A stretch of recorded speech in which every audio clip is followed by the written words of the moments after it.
Kaget,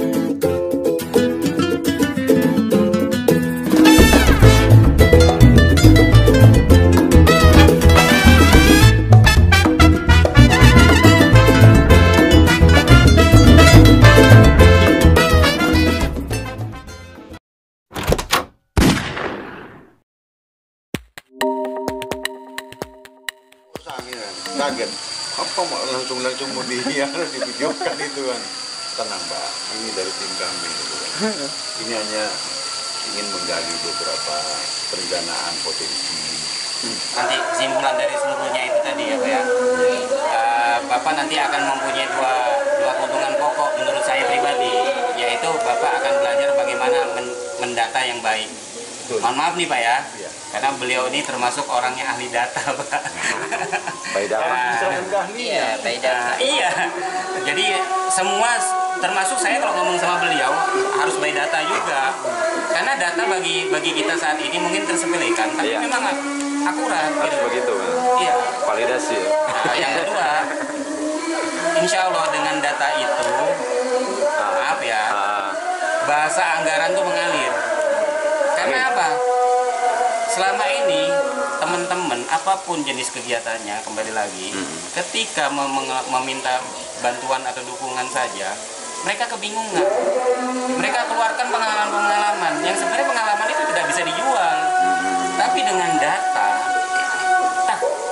termasuk terakhir, seandainya tidak ada lagi keraguan-keraguan. Seandainya misalkan kalau bahasain Jokowi, saya harus jadi presiden. Kenapa? Karena saya sudah cakupannya lebih luas. Uang sebanyak-banyaknya akan memberikan waktu yang Seluas banyak-banyak. Karena apa ya? Kita harus bagaimana mereka harus ikut kita ya.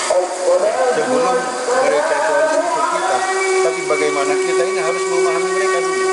Ya, pasti. Satu contoh ya, kami ingin menyampaikan beberapa program tentang bagaimana belajar bahasa Indonesia. Tapi mereka sukanya main gitar. Biarkan mereka main gitar ya. Tapi kita sambil menyelingi beberapa detik ya, kegiatan itu dengan cara berbahasa Inggris yang baik. Sehingga apa yang mereka sukai ya, kita tidak serta-merta langsung memotong gerakan mereka. Nah, ini desa inklusi ini akan diciptakan ya di dalam ruang itu. Informasi Pak Arif, Pak kreasi Pak ini, Pak Ansori ini banyak yang aneh-aneh Pak. Serius.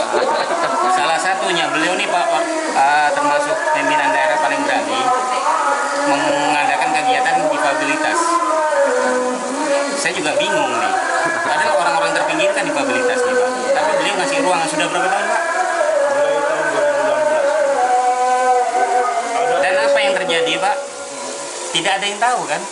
Termasuk Pak Arif juga nggak tahu kan? Nggak tahu. Makanya Pak, saya pribadi merinding Pak ketika saya harus merapat lagi sama Pak Ansori itu, karena aneh-aneh beliau nih, dan beliau nih orang yang termasuk orang yang berani nyeleneh tapi untuk tujuan bagus gitu. Kalian itu nemu bayi Pak. Nah, nemu bayi itu. Ada program ya, kemarin teman-teman belum paham ya ketika ini disampaikan, namanya program vaksin itu, fasilitasi aksi kerja nyata. Kenapa dinamai vaksin? Karena vaksin ini tidak asing lagi bagi telinga masyarakat. Itu ditujukan ya. Apa Pak? Ya, masih belum ada ya. Ini dadakan Mas. Ya, nggak Tapi apa-apa. kalau dari yang pernah ada kemudian sekarang mulai hilang, pencak silat. Itu loh, pencak silat kan model tradisional, artinya apa? Bodo gendong, sentimen kembungan. Iya. Itu.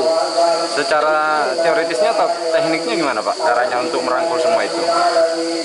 Satu, kita mencari pendekar-pendekar yang masih sisa. Ya, diantaranya Agus ini. Ini pendekar rambut nih, di depannya kantor koperasi. Nah itu. Kemudian kita melatih anak-anak kecil. Nah sekarang yang kerepotan lahan untuk latihan. Nah di depan ini sangat cukup ini. Oh gitu. Itu loh. Ini dibuat media entah latihan seminggu 2 kali. Ini menjadi daya tarik itu. Nah, memang sekarang kan banyak apa namanya semacam pencak atau yang lain-lain tarian. Mereka latihan-latihan malor tidak nemu tempat di mana mereka akan ditampilkan. Itu. Ya contoh dulu di rumah saya masih ada studio musik. Ya. Nah, studio musik rame. Kenapa? Banyak event. Ketika event tidak ada, habis sudah. Nah, ini juga sama. Latihan pencak, latihan Dima, main Dima. Nah, kalau sekarang ini menjadi media, nah itu bisa dibuat agenda rutin. Itu. Ya diantaranya itu. Kalau yang lain saya belum mau. Tapi itu bagus. Izin Pak Kades. Ya sebenarnya dengan kehadirannya beliau berdua ini ya, ya bukan kebetulan ya, tapi ini sudah direncanakan oleh Yang Maha Kuasa ya. Ini olehan bantu seperti ini. Oh ya, siap. Akan kami kirim 2 orang ini. Sehingga kehadiran ini adalah suatu pemetik untuk kami selalu berpikir ya, dan selalu terbuka. Kalau ingin maju ya harus mau dikoreksi ya, kemudian mau untuk belajar, itu saja. Tapi nggak boleh diintervensi gitu Pak ya? Ya boleh. Dikoreksi ya. boleh ya? Dikritik boleh? Boleh. Banyak kan sekarang terjadi diintervensi loh Pak. Diintervensi pun boleh ya, asalkan intervensi itu seperti apa manfaatnya ke kami. Oh ya gitu. Sehingga Pemkab tidak ada sentuhan ke bawah ini kalau diintervensi. Karena ada di situ macam-macam orang-orang kepentingan. Kami kan berjalan ya, mengalirlah gitu ya. Siapapun yang mempunyai rasa peduli ya, khususnya ke desa Olehan, ke desa kami ya, berarti mereka itu dianggap mempunyai rasa memiliki. Intervensi dari siapapun boleh, karena hak mereka untuk, karena desa Olehan ini tidak hanya punya warga Olehan, desa Olehan ini adalah bagian gitu kan. Selama ini apa? Pemerintahan terkecil dari pemerintah Kabupaten Situbondo. Iya. Selama ini dirasakan nggak Pak? Bahwasanya mereka yang khususnya warga Olehan merasa memiliki sendiri. Iya, iya. Yang kami lihat ini ya, yang perlu dipahami bersama bahwa mereka merasakan atau tidak merasakan, tapi mereka adalah bagian. Anggap saja ada sekelompok atau organisasi ya, atau dari perseorangan yang mendukung. Ini adalah bagian dari perjalanan ya, untuk mencapai tujuan kami, tujuan desa. Kemudian bagi orang-orang ya, yang memang sudah dicetak ya, tidak menjadi bagian pendukung. Ini memang jadi bagian juga, bagian pendukung juga sebenarnya. Karena ada beberapa pandangan dari beberapa teman-teman ya, yang dalam tanda kutip ya, mereka antipatilah dengan nah, antipatinya itu ya kami harus menganggap atau menilai baik sehingga ketika kami bisa menerima ya dengan semua penilaian yang ada ya, baik yang mendukung dan tidak itu ya, karena mendukung sudah jelas mendukung ya. Iya. Kalau yang tidak mendukung jelas itu juga bagian mendukung, karena itu sebagai pemicu. Iya betul. Pemicu semangat. Gitu. Iya. Nah, kalau nggak ada itu ya, tapi kita nggak cari orang yang seperti itu ya, mudah-mudahan mereka semuanya berkompetisi lah untuk membantu gitu kan. Sehingga menjadi bagian catatan sejarah yang tidak tertulis. Betul. Semuanya mempunyai peran masing-masing kok. Ada hal lain mungkin Pak yang perlu dituangkan, mungkin ada gambaran lagi dari bapak-bapak yang ada di sini nih, abang-abang nih. Mungkin apa yang akan dilakukan Bapak ke depannya, meminta pendapat terhadap mereka mungkin. Ya sebenarnya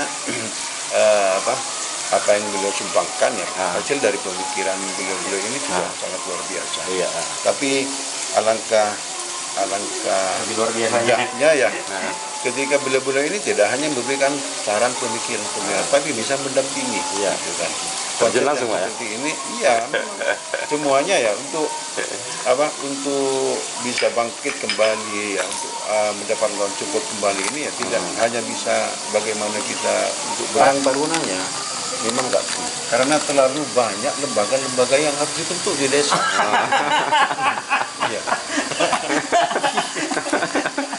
Saking banyaknya Pak ya. Saking banyaknya. Coba aja ada BKK itu ya. 3G itu mempunyai kewajiban beberapa unsur kegiatannya berhubungan dengan kesejahteraan masyarakat.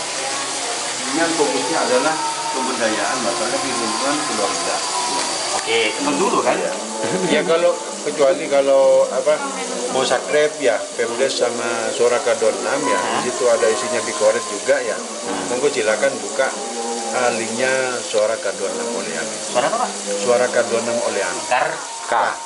Kadon 6. Oh, ada 6. Yang muncul muncul di sini nanti Suara Kadon 6. Bikoret. Tadi itu kan, Pak, jangan-jangan dia orang dia nih.